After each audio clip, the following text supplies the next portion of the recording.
Hello everyone, welcome back to my channel Hanna's cooking house.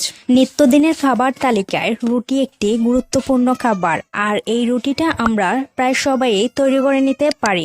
রান্না বান্নায় আমরা যারা নতুন অবস্থায় আছি তারা রুটি তৈরি করতে গিয়ে নানা সমস্যায় পড়ে থাকি। তাই নতুনদের জন্য টিপস সহ সিদ্ধর আটার পারফেক্ট ফুলকো রুটি কিভাবে তৈরি করে নেওয়া যায় সেই রেসিপিটি আপনাদের সাথে শেয়ার করব। তাহলে দেখে নেওয়া যাক রেসিপিটি। সিদ্ধ আটার রুটি তৈরি করে নিতে প্রথমে একটি প্যানে 1 কাপ পরিমাণ পানি দিয়ে দেব। এবার চুলাটা অন করে দিয়েছি। দিয়ে দেব স্বাদমতো লবণ আর দিয়ে দেব 1 চা চামচ রান্নার তেল। পানিটা যখন টকবগিয়ে ফুটে উঠবে তখন দিয়ে দেব 1 কাপ পরিমাণ আটা।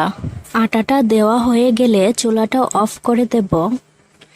এবার এই ফুটন্ত পানির সাথে আটাটাকে নেড়েচেড়ে ভালোভাবে মিশিয়ে নেব। আপনারা যদি আরও বেশি পরিমাণের রুটি তৈরি করে নিতে চান তাহলে যতটুকু আটা নেবেন তার সমপরিমাণ পানি দিয়ে দিবেন, তাহলেই আটার গোলাটা একেবারে পারফেক্ট হবে। 2-3 মিনিটের মতো এটাকে ঢাকনা দিয়ে ঢেকে রেখে দেব। 2-3 মিনিট পর আটার গোলাটাকে ভালোভাবে মতে নেব। এবার যে কয়টা রুটি বেলবো সে অনুযায়ী ভাগ করে নিচ্ছি।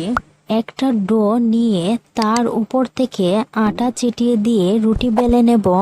এ পর্যায়ে আপনি আপনার ইচ্ছে মতো ছোট বড় করে বেলে নিতে পারেন রুটিগুলোকে। কতটুক ঘন অথবা পাতলা করে বেলবেন তাও আপনার ইচ্ছের উপর। এবার আপনি চাইলে এইভাবেই একটা বক্সে ভরে ডিপ ফ্রিজে রেখে সংরক্ষণ করতে পারবেন 1 মাসের জন্য। আর এই ক্ষেত্রে রুটিগুলোকে একবারে বেশি করে বেলে নিলেই হবে। আর চাইলে এইভাবেই নর্মাল ফ্রিজে রেখে দিতে পারেন, সেক্ষেত্রে 2 থেকে 3 দিন রুটিগুলো ভালো থাকবে। রুটিগুলো একটার সাথে আর একটা লেগে থাকবে না, তাই এই রুটিগুলোর বাজে বাজে কোনো কাগজ বিছাতে হবে না।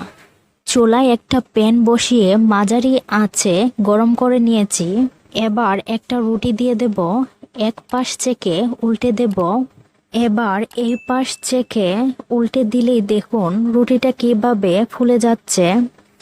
গোলার টিপসগুলো ফলো করলে আপনার রুটিগুলো এইভাবে পারফেক্ট এবং ফুলকো হবে। আমি আরেকটা রুটি চেকে দেখিয়ে দিচ্ছি। আর আজকের ভিডিওটি ভালো লাগলে আমাকে সাপোর্ট দেওয়ার জন্য চ্যানেলটিকে সাবস্ক্রাইব করবেন এবং পরবর্তী ভিডিওর নোটিফিকেশন পাওয়ার জন্য পাশে থাকা বেল আইকনটি ক্লিক করে রাখবেন। এইভাবেই সবগুলো রুটি ছেঁকে নেব। আর রুটিগুলো এতটাই নরম তুলতুলে হয়েছে যে এই রুটিগুলো আপনি যখনই খান না কেন খাওয়ার আগ পর্যন্ত রুটিগুলো নরম তুলতুলেই থাকবে।